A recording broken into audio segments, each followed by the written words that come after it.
It's Friday, September 22nd, and when it's Friday, you know what that means. It's time for Comics Forever.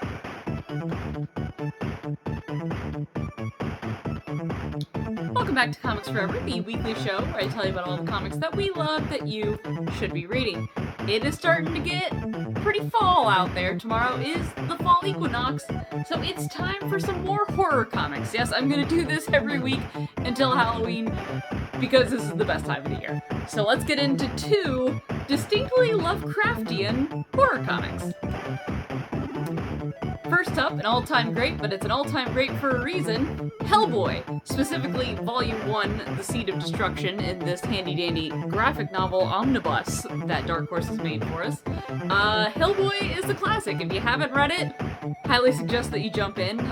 Really cool thing about Hellboy is that I feel like it's age-appropriate for, like, young adults. Like, it's like PG-13 level. Like, the worst you're ever gonna see is, like, a little bit of blood punching Nazis. And who doesn't love punching Nazis? If you don't know, Hellboy, the titular character, was summoned during an occult ritual in World War II and then rescued by British spies and raised to be a hero to fight all of the spooky occult stuff.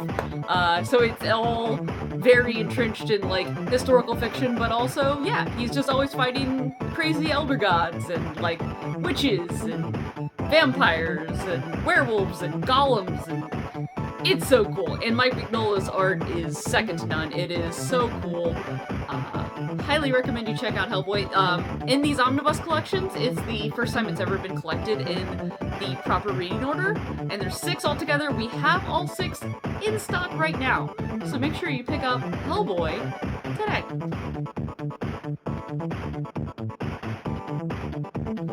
And now for another book that stands right in line with Hellboy in both quality and content, in my opinion.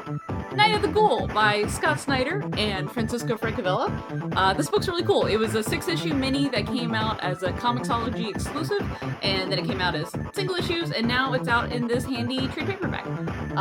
Essentially the plot is that there was a movie made called The Night of the Ghoul back in the day that was supposed to be as good, if not better, than all of the other classic Universal monster movies, your Frankensteins and Draculas, you know, all that good stuff. But no one was ever able to see it because the master print was destroyed in a studio fire. So in the modern day, a documentarian is trying to uncover the mystery behind that film, and he uncovers a lot more than he was prepared to, as it is actually might have summoned something from the other side, some kind of Lovecraftian horror. So this book rules. Highly recommend it. It's a fun little, like, sit down and read all in one sitting, and it's spooky. It's the vibes are good. I highly recommend. So pick up Night of the Ghoul today.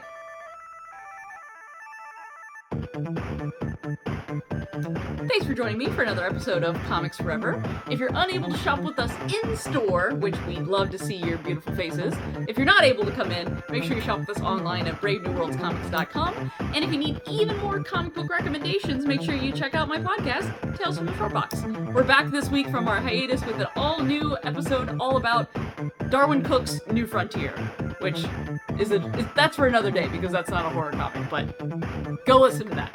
And in the meantime, Comics Forever.